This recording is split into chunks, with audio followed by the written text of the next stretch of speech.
नमस्कार साथियों, मैं कमलेश सेन आपका एक बार पुनः स्वागत करता हूँ। आज से हम क्लास 9th आईएमपी प्रश्न साइंस क्लास के जो आईएमपी प्रश्न हैं हम उनकी सीरीज स्टार्ट करने जा रहे हैं। तो देखिएगा, सबसे पहला प्रश्न है आपके पास। पहला वाला प्रश्न है, शुष्क गर्म एवं शुष्क दिनों में रेगिस्तानी कूलर अधिक ठंडा क्यों करता है? तो देखिएगा, गर्मी और शुष्क दिन में वायुमंडल की आर्द्रता, नमी कम होती है, तापमान क्या होता है? अधिक होता है, जिससे वाष्पीकरण की दर बढ़ जाती है। कूलर के अंदर का पानी तेजी से वाष्पित होता है और इस प्रक्रिया में वह अपने आसपास की हवा से ऊष्मा सोख लेता है, जिससे हवा क्या हो जाती है? ठंडी हो जाती है और हमें रेगिस्तानी कूलर अधिक ठंडी हवा देता है। दूसरा है, देखिएगा, ऊर्ध्वपातन को परिभाषित कीजिए। तो ऊर्ध्वपातन वह प्रक्रिया जिसमें कोई ठोस गर्म हो करने पर बिना द्रव अवस्था में बदले सीधे गैस में परिवर्तित हो जाता है, ऊर्ध्वपातन कहलाता है। उदाहरण, कपूर या अमोनिया क्लोराइड का जलना। अगला प्रश्न देखिएगा आप किस प्रकार पुष्टि करेंगे? आप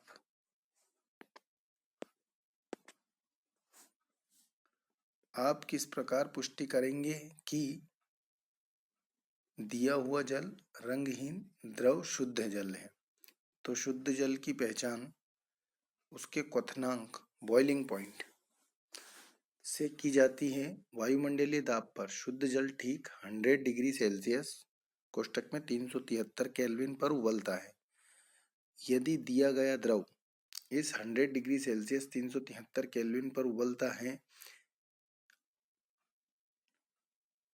तो वह शुद्ध जल है। तो वह क्या है? शुद्ध जल है। कोलाइड के कोई दो गुणधर्म लिखिए। यह एक विषमांगी मिश्रण है। कोलाइड कैसा मिश्रण है? विषमांगी मिश्रण है। कोलाइड के कण इतने बड़े होते हैं कि वे प्रकाश की किरण को फैला देते हैं, जिससे टिंडल प्रभाव हो जाता है। अगला प्रश्न देखिएगा,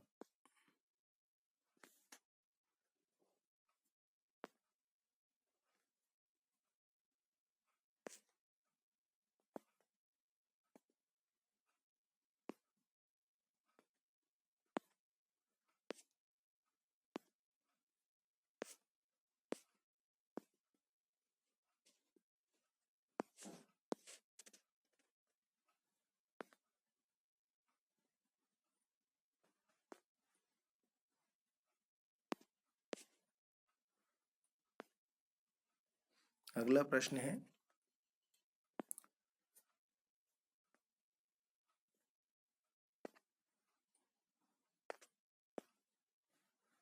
परमाणु द्रव्यमान इकाई को परिभाषित कीजिए।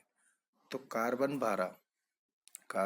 12 समस्थानिक आइसोटोप के परमाणु के द्रव्यमान के 1/12वें भाग को मानक परमाणु द्रव्यमान इकाई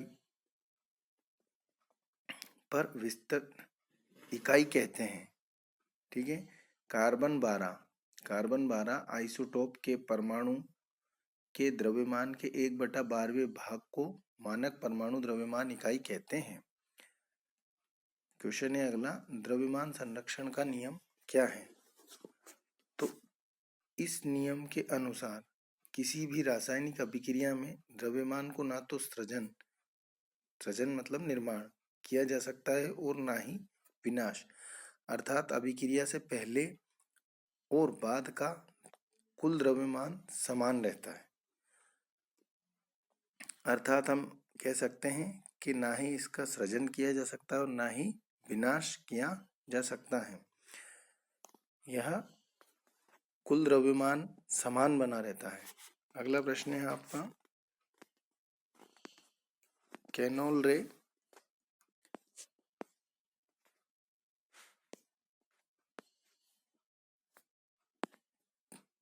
केनोल रे, केनोल किरणें या केनोल रेज क्या है?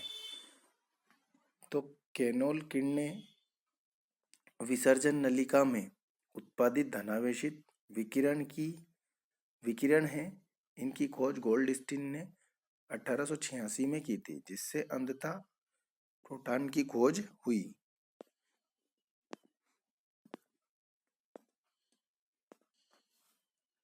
कैथोड किरणों के दो प्रमुख गुण लिखिए। तो कैथोड किरणें सीधी रेखा में चलती हैं। ये किरणें ऋणावेशित कणों से बनी होती है, जिन्हें इलेक्ट्रॉन कहते हैं।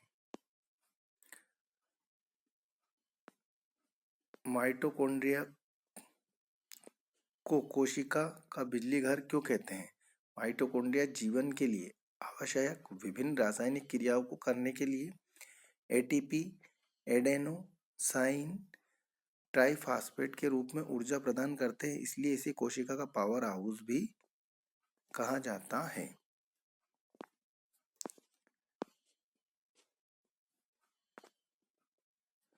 रंध्र के कार्य हैं। रंध्र के क्या कार्य हैं? रंध्र स्टोमेटा, पत्तियों, तनों और अन्य अंगों की बाह्य त्वचा में पाए जाने वाले छोटे छिद्र होते हैं। इनका मुख्य कार्य गैस विनिमय को नियंत्रित करना है।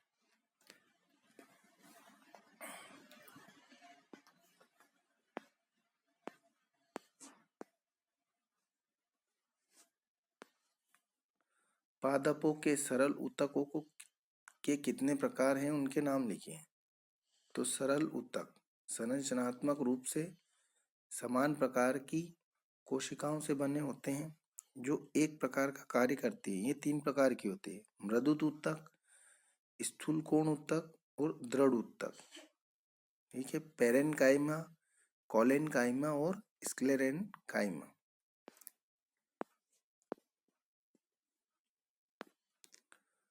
त्वरण की परिभाषा एवं एसआई पद्धति में मात्रक लिखिए। त्वरण वह दर जिस पर किसी वस्तु के वेग में परिवर्तन होता है, त्वरण कहलाता है। यह एक सदिश राशि है। इसमें परिमाण और दिशा दोनों होते हैं। एसआई पद्धति में त्वरण का मात्रक मीटर प्रति वर्ग सेकेंड या मीटर सेकेंड इनवर्स है। एक समान वृत्तीय गति को परिभाषित कीजिए। जब कोई वस्तु एक समान चाल से किसी वृत्त की परिधि पर गति करती है, तो उसकी गति को एक समान वृत्तीय गति कहते हैं। नेक्स्ट प्रश्न है आपका,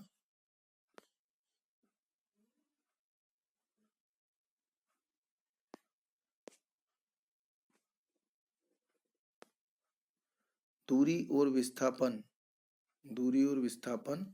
में अंतर लिखिए। तो दूरी और विस्थापन, दूरी यह एक सदिश राशि है, यह एक अदिश राशि है, और विस्थापन क्या है? एक सदिश राशि है। दोस्तों यहाँ क्या है? अदिश, और यहाँ क्या है? सदिश राशि। दूरी हमेशा कैसी होती है? धनात्मक। और विस्थापन हमेशा क्या होता है? धनात्मक और ऋणात्मक दोनों ही होता है। औसत वेग किसे कहते हैं? औसत वेग किसे कहते हैं? सूत्र लिखिए। तो औसत वेग के लिए हमें सूत्र लिखना है। औसत वेग किसे कहते हैं?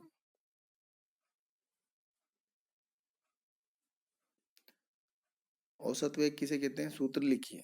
तो औसत वेग किसी वस्तु के कुल विस्थापन और उस विस्थापन में लगे कुल समय का अनुपात होता है।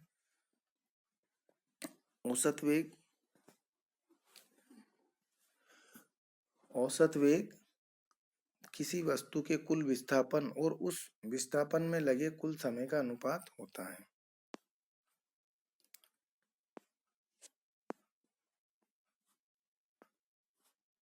जड़त्व को परिभाषित कीजिए। किसी वस्तु का वह गुण जिसके कारण वह अपनी विराम अवस्था या गंत्य अवस्था में परिवर्तन का विरोध करती है, जड़त्व कहलाती है। अगला प्रश्न है, न्यूटन के गति का तृतीय नियम लिखिए। तो न्यूटन के गति के तृतीय नियम के अनुसार प्रत्येक बल के लिए उस पर एक समान और विपरीत प्रतिक्रिया बल लगाया जाता है। ये बल दो अलग अलग वस्तुओं पर कार्य करते हैं। अगला प्रश्न है आपका, न्यूटन का सार्वत्रिक नियम। तो न्यूटन का सार्वत्रिक नियम लिखिए। न्यूटन का सार्वत्रिक गुरुत्वाकर्षण नियम लिखिए। न्यूटन का सार्वत्रिक गुरुत्वाकर्षण नियम बताता है कि ब्रह्मांड में प्रत्येक कण एक दूसरे की ओर एक बल आकर्षित करता है। यही क्या है, न्यूटन का सार्वत्रिक नियम। मतलब दो वस्तुएं हैं, कोई भी दो वस्तुएं वो अपने को अपनी तरफ आपस में खींच रही है, वही क्या होता है, न्यूटन का सार्वत्रिक नियम है। उनके द्रव्यमान के गुणनफल के समानुपाती होता है, उनके बीच दूरी के वर्ग के व्युत्क्रमानुपाती होता है। अगला प्रश्न दिया है आपको, किसी वस्तु के द्रव्यमान एवं भार में क्या अंतर है। तो द्रव्यमान यह किसी वस्तु में पदार्थ की मात्रा को दर्शाता है। यह किसी वस्तु में पदार्थ की मात्रा को दर्शाता है द्रव्यमान में। भार यह गुरुत्वाकर्षण के कारण वस्तु पर लगने वाले बल को दर्शाता है। द्रव्यमान यह एक आंतरिक गुण है और स्थिर रहता है। भार यह गुरुत्वाकर्षण क्षेत्र पर निर्भर करता है और भिन्न हो सकता है। अगला प्रश्न है आपका, अनुरणन क्या है। अनुरणन यदि किसी बड़े हॉल में ध्वनि को बार बार दीवारों से टकराकर परावर्तन होता है, जिसके कारण ध्वनि निरंतर बनी रहती है या निर्बाध होती है, इसे ही अनुरणन कहते हैं।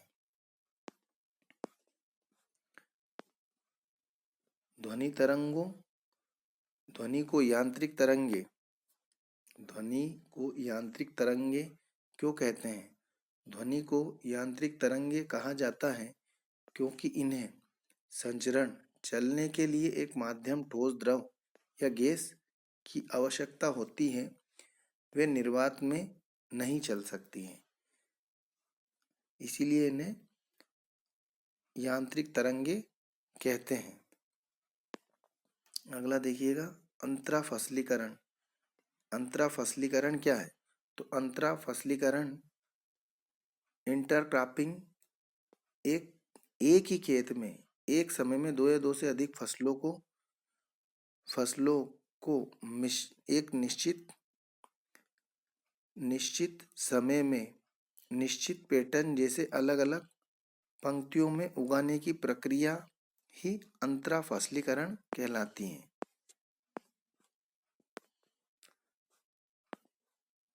वृहद पोषक तत्व क्या है। किन्हीं दो वृहद पोषक तत्वों के नाम लिखिए। तो वृहद पोषक तत्व वे पोषक तत्व जिनकी पौधों को अपने पोषण और विकास के लिए अधिक मात्रा में आवश्यकता होती है। इनके नाम nitrogen, phosphorus, potassium, sulphur, hydrogen, magnesium, calcium, oxygen, carbon आदि।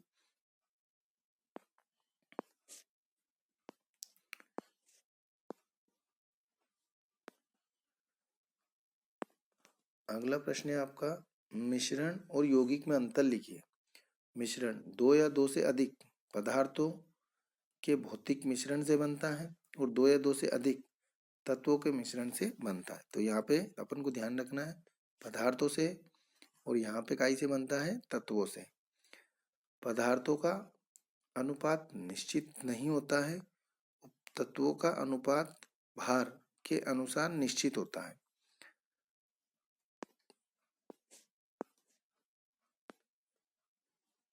कोलाइड के 4 गुणधर्म लिखिए। तो कोलाइड के कणों का आकार इतना छोटा होता है कि उन्हें नग्न आंखों से नहीं देखा जा सकता है।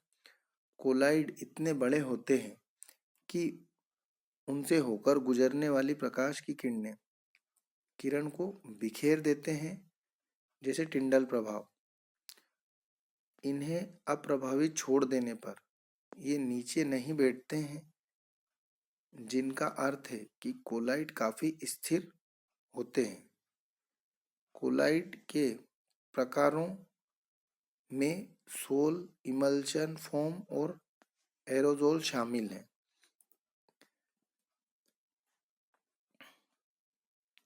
ठीक है, आज के लिए इतना ही।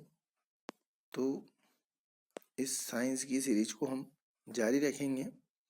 धन्यवाद दोस्तों।